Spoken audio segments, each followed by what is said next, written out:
Live from Fargo and serving you on TV, online, and on the go. This is Valley News Live at 6.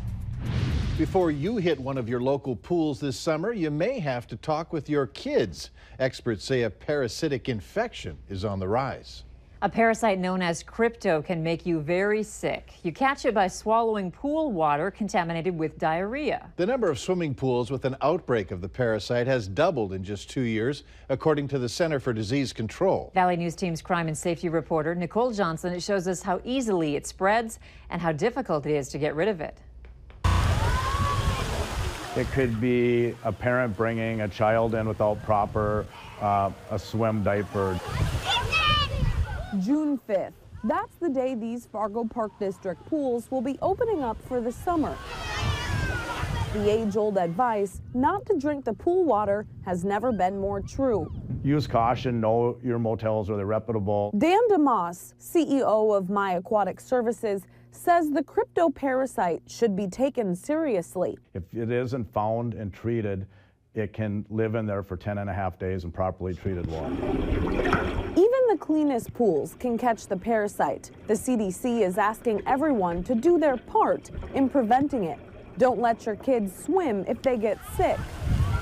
Once you get to the pool, take your kids on bathroom breaks often and check diapers in the changing area rather than the pool deck. As a mom, as a parent, I'm a grandparent with 12 grandkids. If something happens, report it right away to protect everybody. If you let it just go and you grab your kid, go out of the water, you're putting everybody at risk.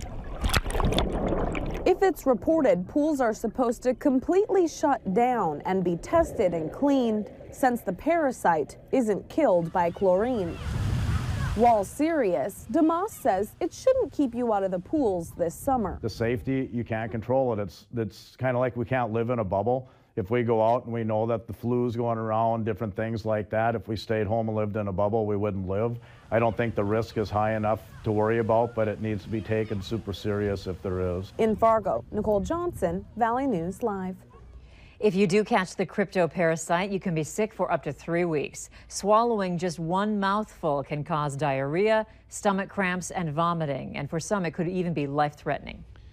3 disturbing situations dealing with child porn here in the Fargo area. All 3 explained in court documents that Valley News Live obtained today. They include a former child swimming instructor, a man facing more than a dozen child porn charges, and another man using a secret messaging app to post videos. Valley News Team's Bradford Eric has gone through these documents for us. He joins us now with the latest on each situation. Bradford? Mike, Andrea, the first case I came across today was that of Nicholas Assman. He's facing 3 felony child porn charges after an investigation began in southwestern Pennsylvania. Court documents say a child reported to police that Assman had asked them to take their clothes off during multiple Skype chats, but they refused. Assman then took it upon himself to take his own clothes off, showing his genitals and pleasuring himself. By the way, Assman taught youth swim lessons at MSUM from 2014 through end of summer 2016. The second case, this man, Christopher Colwell, faces 13 felony charges after BCI agents tracked child porn back to his computer.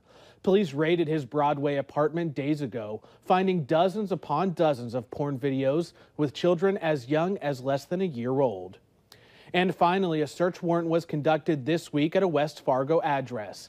A man suspected of uploading a child porn video to a group in WhatsApp, a mobile messaging app that uses encryption. That man has not been officially charged yet. Mike? All right, thanks, Bradford. Both Assman and Colwell are scheduled to be back in court on June 15th. Bail has been set at $1 million for a man accused of murdering a woman in a Crookston, Minnesota apartment, according to court documents. 49-year-old Eddie Frazier is facing 3 counts of second-degree murder after he allegedly killed Tanya Wallace by strangling her to death. Frazier was arrested in the Twin Cities area following a shootout with police. His next court date is scheduled for May 25th. Frazier is being held at the Tri-County Community Corrections Center in Crookston. Nice morning to get out and mow my lawn, and now I'm wondering if there's going to be rain tonight. Robert, can you clue me in?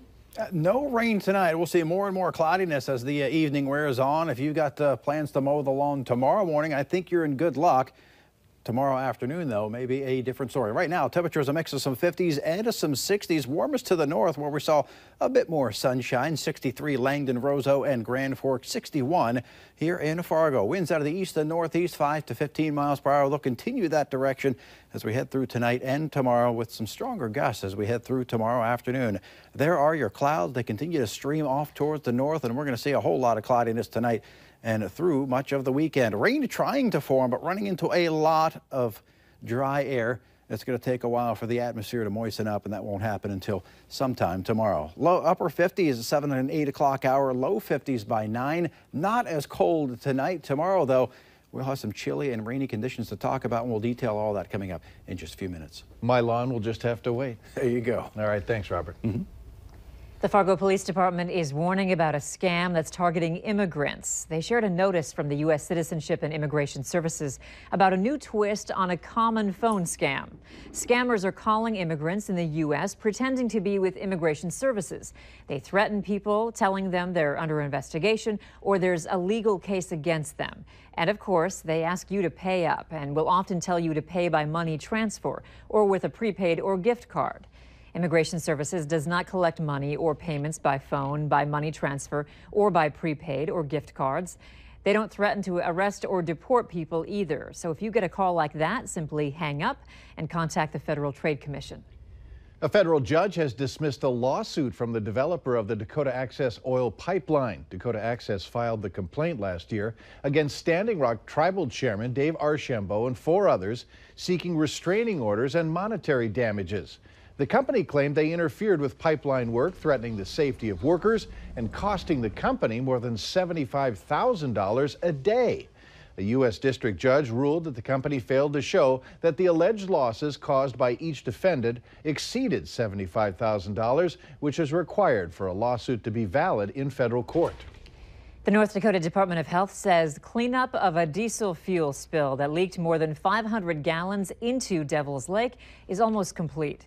The spill happened Tuesday at Camp Grafton, which is about 6 miles south of Devil's Lake. Officials say more than 1,200 gallons were spilled in all, but an inspection on Devil's Lake yesterday showed no areas of concern.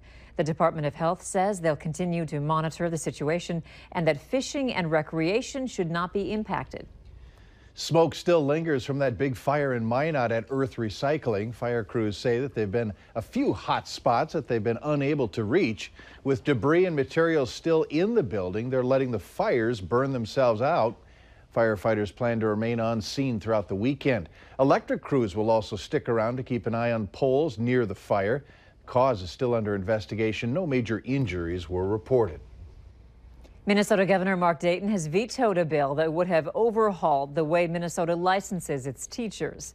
The proposal, which passed both chambers with bipartisan support, would have made it easier to license teachers who are trained out of state or have unconventional backgrounds. Supporters say it would address Minnesota's growing teacher shortage, especially in rural areas. But Dayton said the bill lacked training requirements. He did urge lawmakers to meet with the state's education commissioner to try and reach a compromise. A heads up, if you live in Rothsay, Minnesota, the town is asking that people conserve water starting Monday at 8 in the morning. The water tower is going to be undergoing filter replacement maintenance. Things won't be back to normal until 8 o'clock Tuesday evening.